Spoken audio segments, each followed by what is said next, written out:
She'd been on her feet since 6 in the morning, and her back already ached before the lunch crowd even arrived. The smell of coffee, frying bacon, and bleach filled the small restaurant kitchen as she balanced a tray of plates, trying not to spill the soup. Working as a waitress wasn't what she dreamed of, but it was what kept food on the table for her and her son.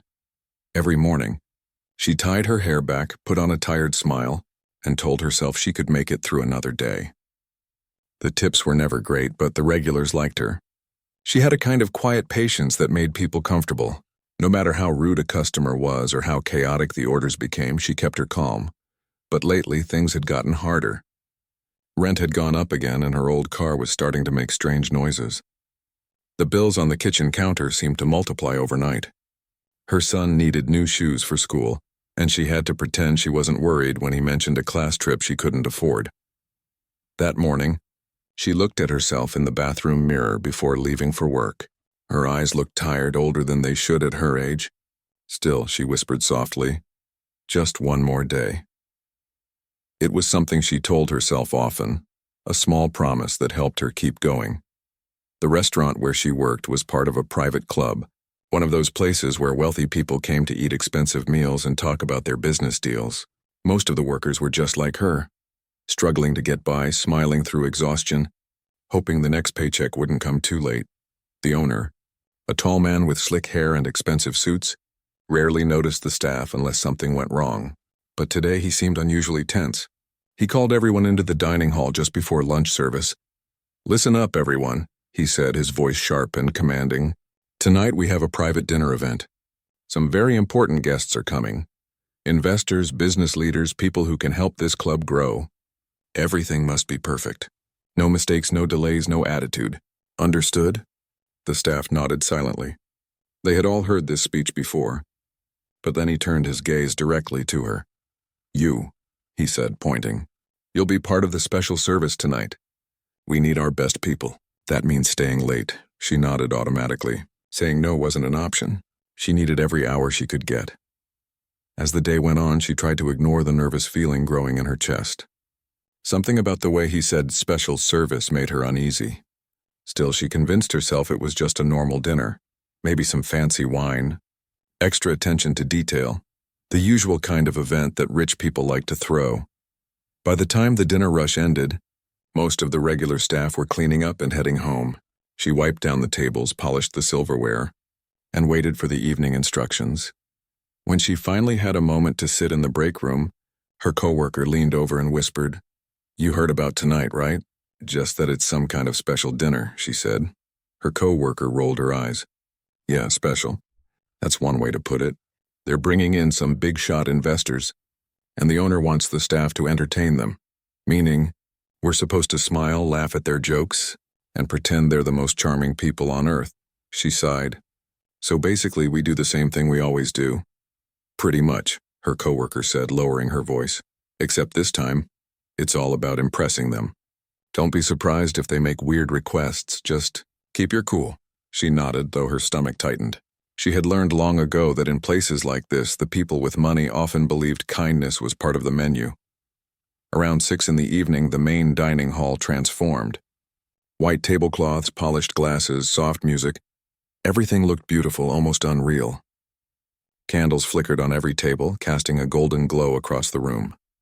She took a deep breath before stepping out to serve the first round of drinks. Her uniform was freshly ironed, her hair neatly tied, and though she felt exhausted inside, her expression stayed calm and polite. The guests began to arrive, men in tailored suits, women in glittering dresses, all of them talking loudly as if the room belonged to them. They laughed about vacations, new cars, and stock prices, while she moved quietly between tables, refilling glasses and offering appetizers. At first, everything went smoothly. The guests hardly noticed her except when they needed something. But then one of them, a man with a gold watch and a smirk that never left his face, called her over.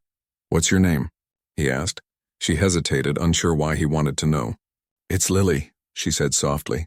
"Lily," he repeated as if tasting the sound of it. "Pretty name.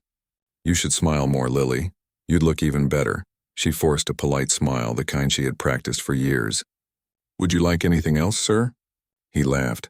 "Oh, I'll let you know." When she turned to leave, she could feel his eyes following her. It made her skin crawl, but she said nothing. She needed this job. Throughout the evening, she kept busy, clearing plates, bringing new bottles of wine, and pretending not to hear the laughter and whispers that floated behind her. She noticed how some of the guests treated the staff like they were invisible. One man snapped his fingers when he wanted more bread. Another waved his hand impatiently when she didn't appear fast enough. Still, she stayed calm. Years of experience had taught her how to hide her feelings. But inside, a quiet anger burned. During a short break in the kitchen, she leaned against the counter, rubbing her sore wrists. One of the cooks looked at her and shook his head. "You okay out there?" "Yeah," she said, forcing a small smile. "Just another night," he chuckled softly. "These rich people, they think they own the world. Don't let them get to you." "I'm trying," she said, glancing toward the door that led back to the dining room. "But it's hard sometimes," the cook nodded. "I know. But remember, they might have money, but they don't have what you have." She frowned. "What's that?" "Heart," he said simply. Something about that word stayed with her as she returned to work. Heart. Maybe that's what kept her going. Through all the exhaustion and humiliation, the quiet belief that she was doing all this for someone she loved. When the dinner was halfway through, the owner appeared again, his smile wide and artificial. He whispered something to the head waiter, who then turned to her. "They want you to help serve the main table," he said. Her stomach dropped. The main table was where the wealthiest guests sat, the ones with the loudest voices and the biggest egos. "Me?" she asked quietly. "Yes, the boss said you make a good impression. Just do what they ask, be polite, and don't say too much." She nodded slowly. "Okay." As she walked toward the main table, she felt every pair of eyes in the room. The air seemed heavier, the laughter sharper. The same man with the gold watch looked up as she approached.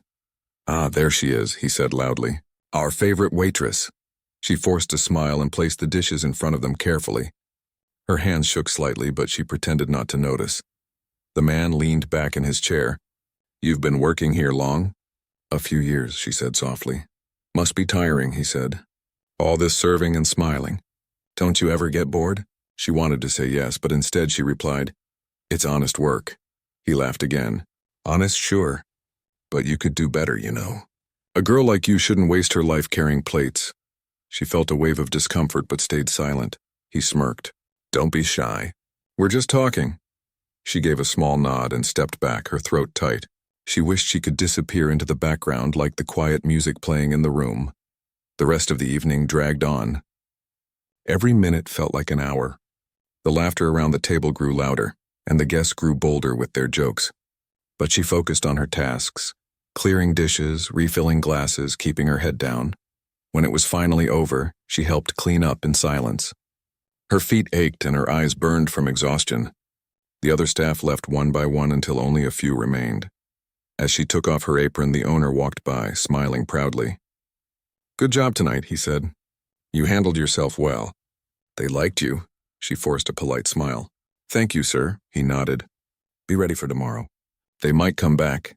She didn't know whether to feel proud or afraid. When she finally stepped outside, the night air was cool against her face. The parking lot was almost empty, the sky filled with stars. She stood there for a moment, breathing deeply, trying to shake off the heaviness of the evening. Then she drove home through quiet streets, her mind full of noise she couldn't escape. Laughter, comments, fake smiles. But when she walked into her small apartment and saw her son asleep on the couch, all of it faded away. She knelt beside him, brushed the hair from his forehead and whispered, "I'm doing my best, baby." He stirred slightly but didn't wake. She smiled faintly, tears stinging her eyes. The world could be cruel, but here, in this small, quiet space.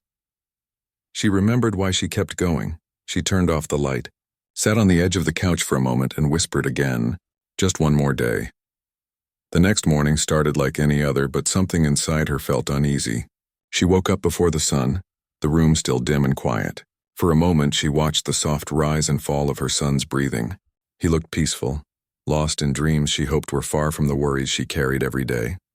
She got dressed quietly, choosing the same faded uniform she had washed the night before. The fabric was thin and worn but clean. She made herself a quick cup of coffee, more for comfort than energy, then packed her son's lunch and woke him gently for school. Morning, Mom, he mumbled, still half asleep.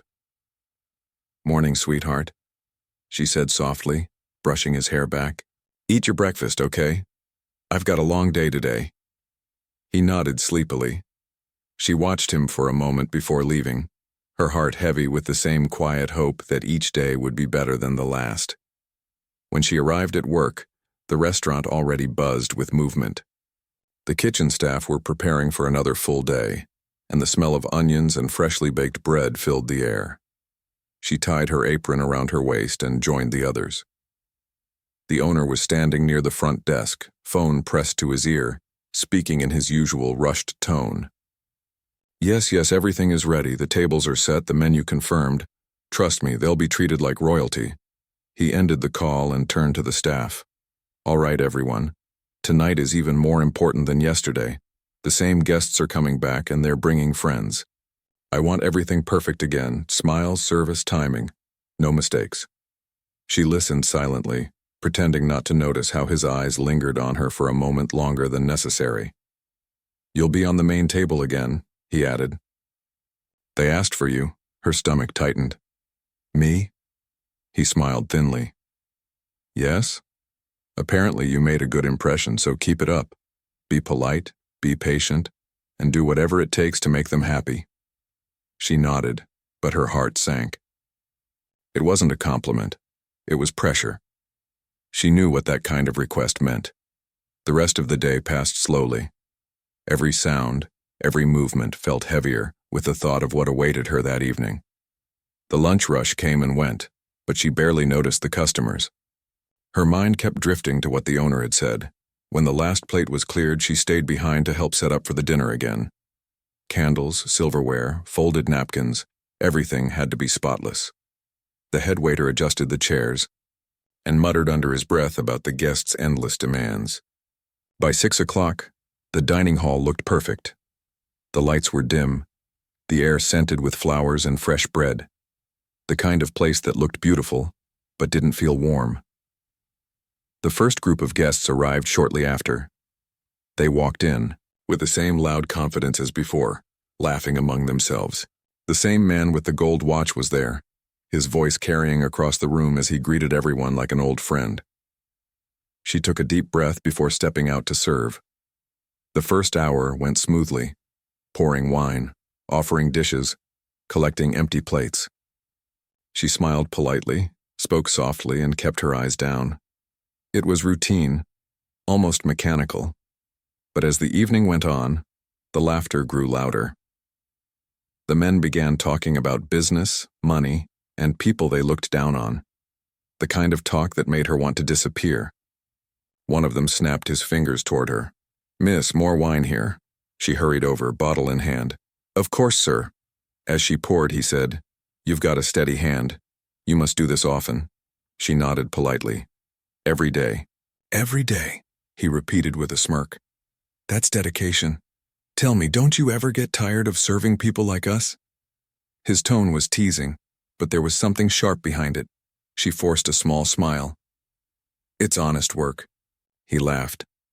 You said that yesterday too, didn't you? Her heart skipped. He remembered. Before she could answer, the man with the gold watch leaned back in his chair. Come now, he said. She's being polite. Don't make her talk more than she has to. She's busy keeping us happy. The others laughed, and she felt her face grow warm. Still, she kept her voice steady. Would you like anything else? Maybe just your smile, he said lightly. She smiled again, though it didn't reach her eyes. Then she turned and walked away, her hands shaking slightly as she placed the bottle back on the counter. In the kitchen, she leaned against the wall for a moment, breathing deeply. Her coworker noticed. You okay? Yeah, she whispered. Just tired. He looked at her for a moment, then said softly, Don't let them get in your head. They don't know what real work is. She nodded, thankful for his kindness. When she returned to the dining hall, the conversation at the main table had shifted. One of the guests was telling a story about his childhood, and the others were laughing.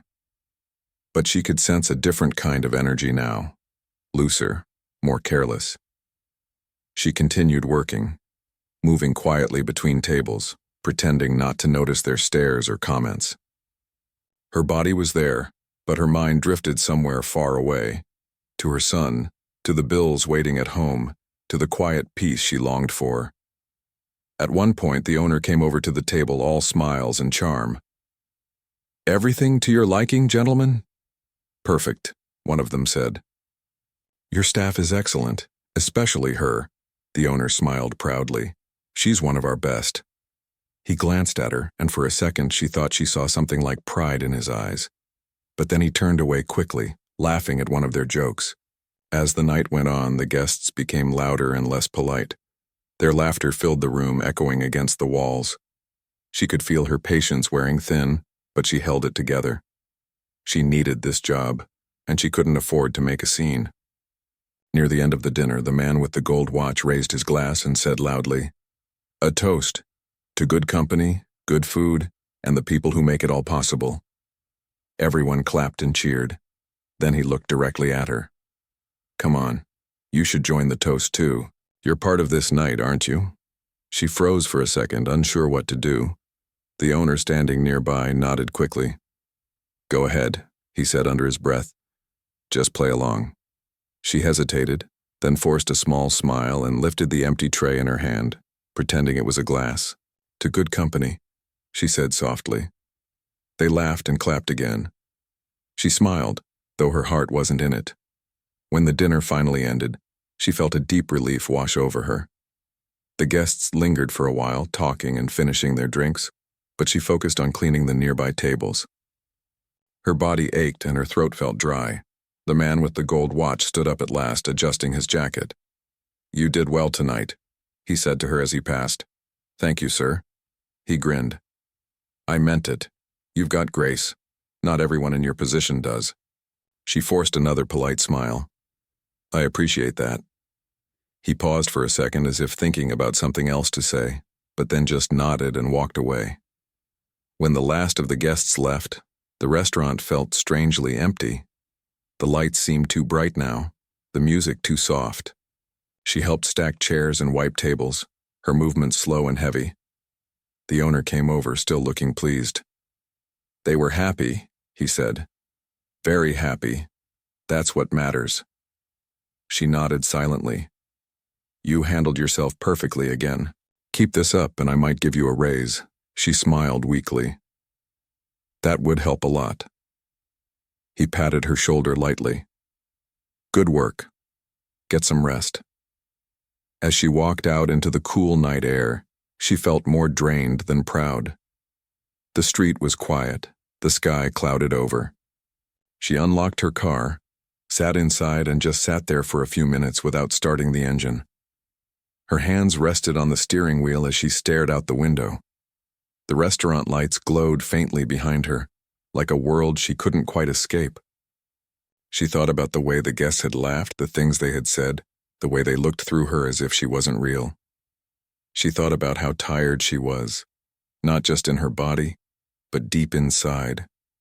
Then she thought about her son, his smile, his little drawings on the fridge, the way he hugged her goodnight. That thought steadied her. She started the car and began the slow drive home through the quiet streets. When she finally walked through her apartment door, the sound of the television greeted her, her son still awake, waiting for her. "Mom, you're home," he said, running up to her. She smiled tiredly and hugged him tight.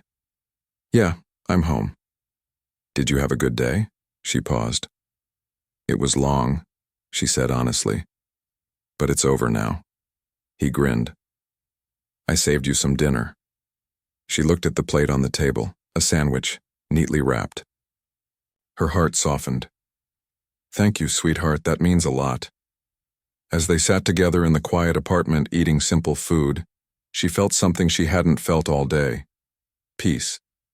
The world outside could be loud and cruel, but here, in this small space, there was love. And for her, that was enough to keep going, at least for one more day. The morning sun slipped through the thin curtains, waking her before the alarm could buzz. For a moment she lay still, listening to the quiet hum of the city outside. Her body felt heavy, her hands sore from carrying trays the night before. She wanted nothing more than to close her eyes again, but the day was already waiting. She turned her head and saw her son still sleeping, curled up under a worn blanket.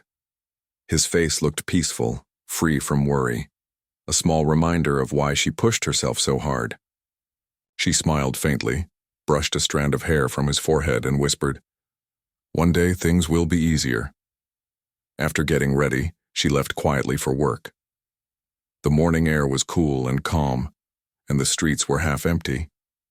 She liked this part of the day, before the noise, before the long hours and fake smiles. When she arrived at the restaurant, the mood was tense again. The owner stood by the counter, talking loudly on the phone, pacing back and forth. "Yes, they'll be here again tonight," he said. "Of course we'll give them the best. Don't worry, my staff knows how to treat important people." He hung up and turned to the workers, his expression sharp. "All right, everyone, same guests, same setup. They're coming back one more time, and this time, they've got even higher expectations. No mistakes, none. No one spoke. Everyone had learned to just nod." He looked at her. "You're serving the main table again. They requested you by name." Her stomach sank. She wanted to ask why, but she already knew the answer. They enjoyed having someone to control, someone who smiled no matter what they said. Still, she nodded quietly. "Yes, sir." The rest of the day passed in a blur. She moved like a machine, setting tables, checking silverware, arranging flowers. Every motion was careful, almost automatic. But inside, her thoughts wouldn't settle. Something about tonight felt different, heavier.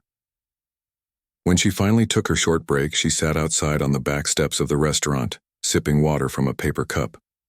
The cook joined her, lighting a cigarette. "You're quiet today," he said. "Just tired," she replied. He nodded slowly. "You ever think about leaving this place?" She laughed softly, though there was no joy in it. "Every day. But I can't, not yet." He didn't press her for more. They sat in silence for a while, the sound of distant traffic filling the air. By evening, the restaurant looked perfect again. Candles on each table, polished glasses, soft music, the same picture of luxury that made the guests feel important. The guests arrived around 7. Laughter and perfume filled the air as they took their seats. The man with the gold watch was there again, of course, greeting everyone like he owned the world. She could already feel his gaze as she carried the first tray into the room. "Ah, our favorite waitress is here again," he said loudly when he saw her. The other guest chuckled. She smiled politely. "Good evening, sir." "Good evening, indeed. Ready for another long night?" "I'm always ready," she said softly, trying to keep her tone neutral. He smirked. "That's what I like to hear." She placed the wine on the table and began pouring carefully. Her hands were steady, though her heart wasn't. As the evening went on, she did what she always did, served with quiet grace, smiled when needed, and kept her thoughts hidden behind her calm expression. But tonight something inside her had started to shift. She was tired, not just of the work, but of the way these people looked at her. As if her value existed only in how much she could please them. The man with the gold watch started talking loudly again, telling stories about his success, his travels, his expensive hobbies. The others listened, laughing in all the right places. Then in the middle of one of his stories, he turned to her and said, "You know, you'd fit right in at one of my parties. You've got that look, quiet but confident, don't you think?" She didn't know what to say. "I'm just here to work, sir," he laughed. "Of course you are. But still, you're wasted here." The table laughed with him and she felt a flush of embarrassment. She wanted to walk away, but she couldn't. After a moment, the laughter faded and she turned to leave. But something inside her snapped, not in anger, but in exhaustion. A quiet voice inside whispered, "Why are you letting them do this?" She stopped, her back still facing the table. Then slowly, she turned around. Her voice was calm when she spoke. "You know, sir, you might be right. I probably don't belong here." The table fell silent. The man blinked, surprised. "What's that?" She took a step closer, her hands still steady. "You said I'm wasted here." "Maybe I am. But at least I'm honest about who I am. Can you say the same?" A few of the guests shifted uncomfortably. The room felt smaller suddenly, the air heavier. The man with the watch laughed, though it sounded nervous now. Careful, you might get yourself in trouble. She looked at him calmly. I'm already in trouble, sir. I work 2 jobs just to survive. I miss dinners with my son. I spend my days serving people who don't even see me. So forgive me if I don't feel like pretending tonight. For a moment, no one spoke. Even the music seemed to fade into the background. Then, from another table, someone began to clap quietly. A soft, slow sound that broke the silence. It was one of the younger guests, a man who had stayed quiet all evening. His eyes held a mix of surprise and respect. The others looked around awkwardly. Some smiled politely, others frowned. The owner appeared from the kitchen, his face pale. What's going on here? He demanded. She turned toward him. Nothing, sir. Just an honest conversation. He gave her a look that said everything. In my restaurant, we don't have conversations. We serve, do you understand? She held his gaze for a long moment. Yes, sir. He nodded sharply. Then go to the back. Now. She obeyed, placing the tray down and walking toward the kitchen. Her heart was pounding, but her face stayed calm. In the kitchen, she leaned against the counter, trying to breathe. Her coworker looked at her wide-eyed. What happened out there? Nothing, she said quietly. I just told the truth. He shook his head slowly. You're brave. Or crazy. Maybe both, she whispered. A few minutes later, the owner stormed in. His voice was low but sharp. Do you have any idea what you just did? I spoke up, she said softly. You embarrassed my guests. You embarrassed me. Do you want to lose your job? She looked down. If that's what it takes to keep my dignity, then maybe I already did. For a long moment, he said nothing. Then he sighed angrily. You're done for the night. Go home. I'll decide in the morning if you still have a job here. She untied her apron slowly, folded it neatly, and placed it on the counter. Thank you for the opportunity, she said quietly. He scoffed. Don't make this sound noble. You made a mistake, maybe, she said. But it's one I can live with. She walked out of the kitchen, her coworkers watching in silence. Some looked scared for her, others proud. She didn't look back. Outside, the night air felt cold and sharp. But it was the first time in a long while she felt like she could breathe. She walked to her car under the dim streetlights, her heart still racing. The city noise surrounded her. Cars, laughter, footsteps, but she felt strangely calm. On the drive home, she thought about what had just happened. For years, she had swallowed her pride to keep a paycheck, but tonight, for the first time, she had stood up for herself. It scared her, but it also felt freeing. When she got home, her son was already asleep on the couch again. She sat beside him, brushing his hair gently. I think things might change soon, she whispered. I don't know how yet, but they will. She sat there in the quiet apartment, staring at the small glow of the streetlight through the window. The future was uncertain, but she felt something she hadn't felt in years. Strength.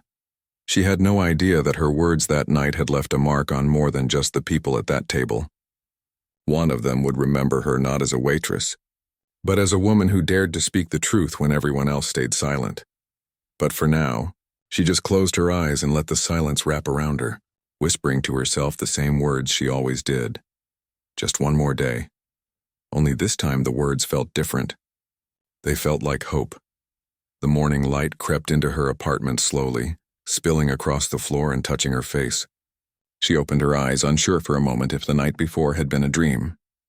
But the quiet heaviness in her chest reminded her it was real. She sat up on the couch and rubbed her eyes. Her son was already awake, sitting on the floor, drawing in a small notebook. He looked up and smiled. You're up, Mom, I made you coffee. She smiled softly. You did? He nodded proudly and pointed to a chipped mug sitting on the table. The coffee was too light and filled to the brim, but her heart melted anyway. She took a sip. It was cold and too sweet, but she smiled as if it were perfect. Thank you, sweetheart. You're the best. He grinned and went back to his drawing. She watched him for a while, her chest tightening with both love and worry. She didn't know what would happen next. She might not even have a job anymore, but she didn't want him to see her fear. After breakfast, she got dressed and stood by the door, hesitating. She wasn't sure if she should go back to the restaurant, but staying home and waiting felt worse. So she grabbed her bag and left, her stomach twisting the whole way there. When she arrived, the place was quieter than usual. The morning shift had just started, and a few workers glanced at her nervously as she walked in. The owner was standing near the counter talking to one of the cooks. He stopped when he saw her. His face was unreadable. "You came back," he said. "Yes," she answered softly. "I didn't want to leave things unfinished." He sighed, crossing his arms. "You know what you did last night caused a scene." "I spoke honestly," she said, her voice steady but calm. "I didn't mean to disrespect anyone." He shook his head. "Those were important clients. You can't just talk to them like that." "I didn't insult them," she said quietly. "I just told the truth." He studied her for a moment, then said flatly, "You're done here. I can't have staff who cause problems. You can pick up your final paycheck tomorrow." Her chest tightened, but she didn't argue. She just nodded. "All right. Thank you for the chance."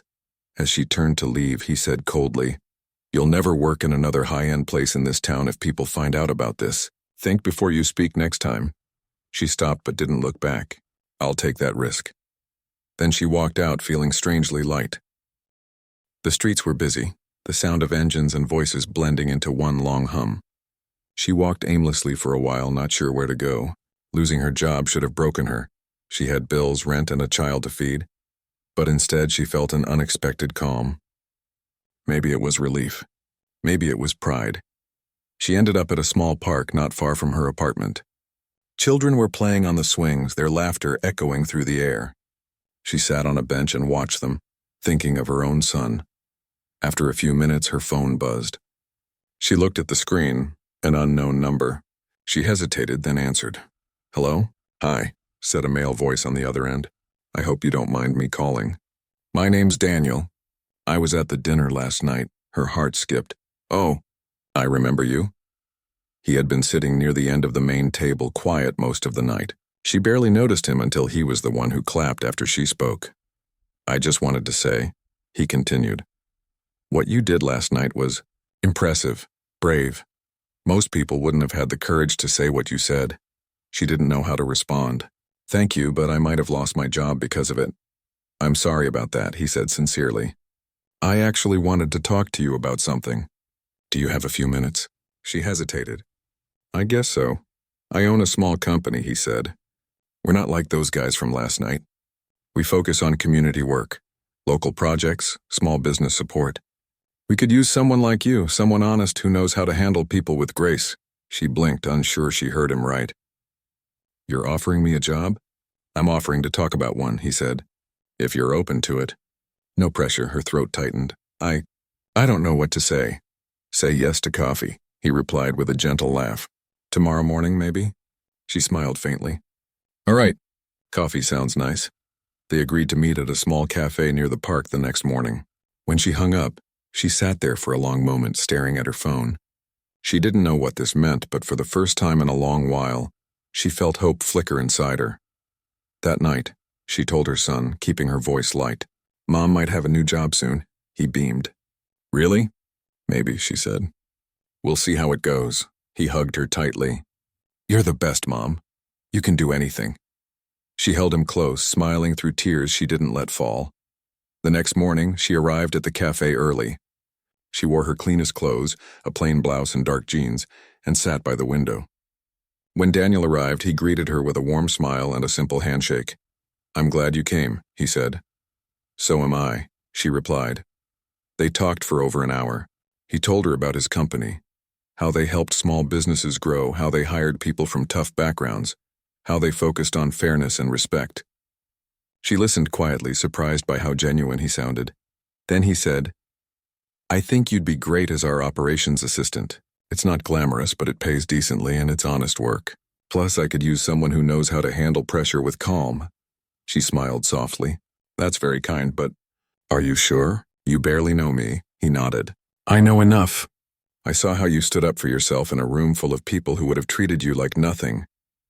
That takes strength. My company needs people like that." She felt her throat tighten. "Thank you. I'll do my best if you'll have me." "Then it's settled," he said with a grin. "Welcome aboard." She laughed quietly, a sound that surprised even her. For the first time in years, it wasn't forced. Over the next few weeks, her life began to change. The new job wasn't easy, but it felt right. She learned quickly, organizing schedules, helping with reports, greeting clients. Everyone treated her with kindness and respect. It was strange at first. to be valued for more than just a polite smile. Her son noticed the change too.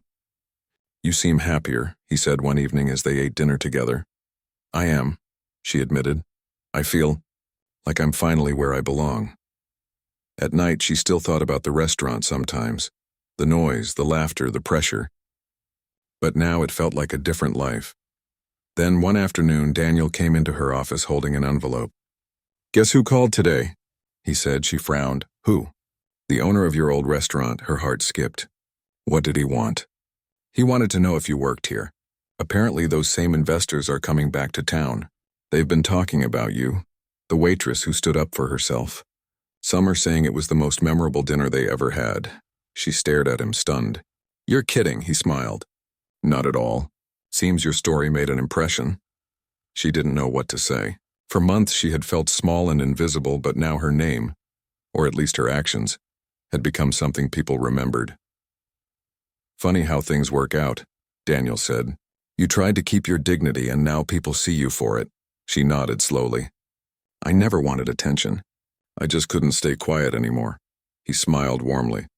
"Sometimes doing the right thing means making noise."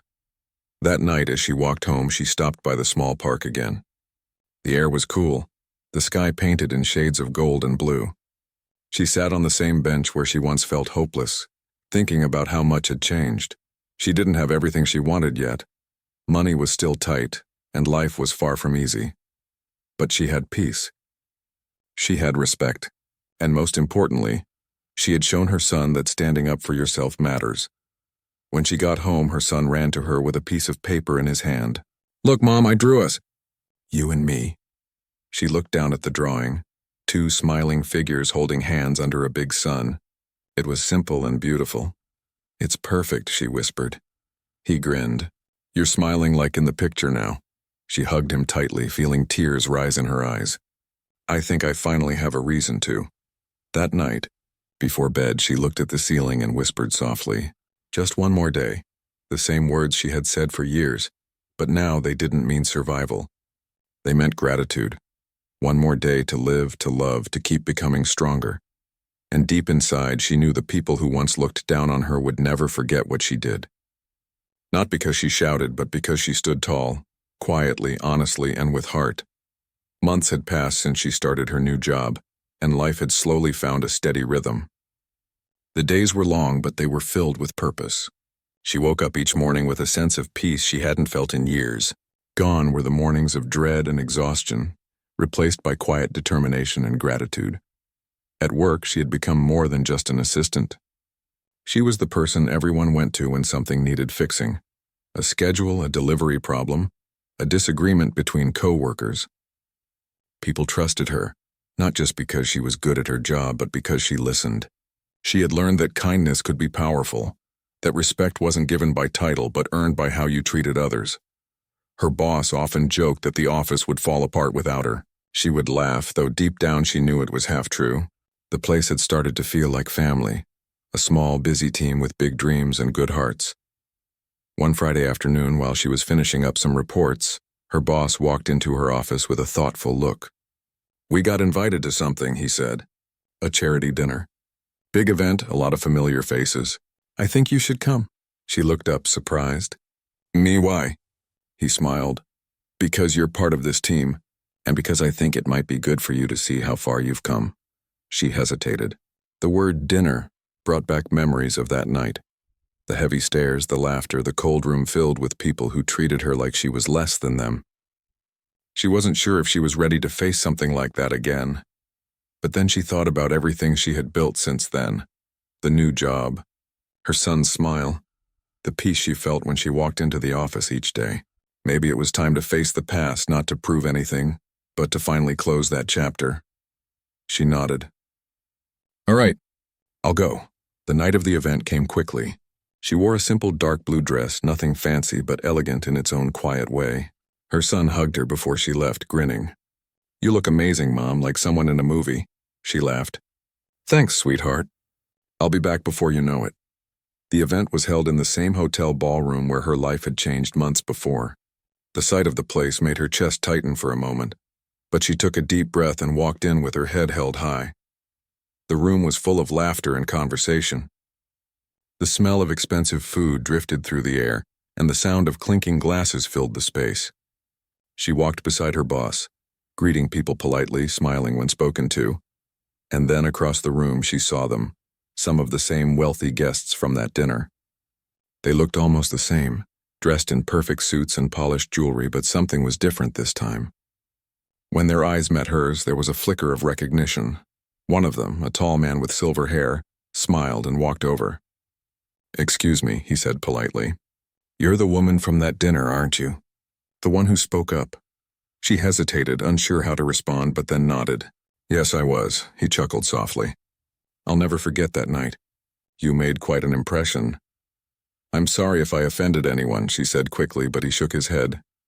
"No, you didn't offend me. You made me think. That doesn't happen often in rooms like this." For a moment, they both stood quietly. Then he said, "I heard you're working with this new company. They're doing good things. I'm impressed." "Thank you," she said softly.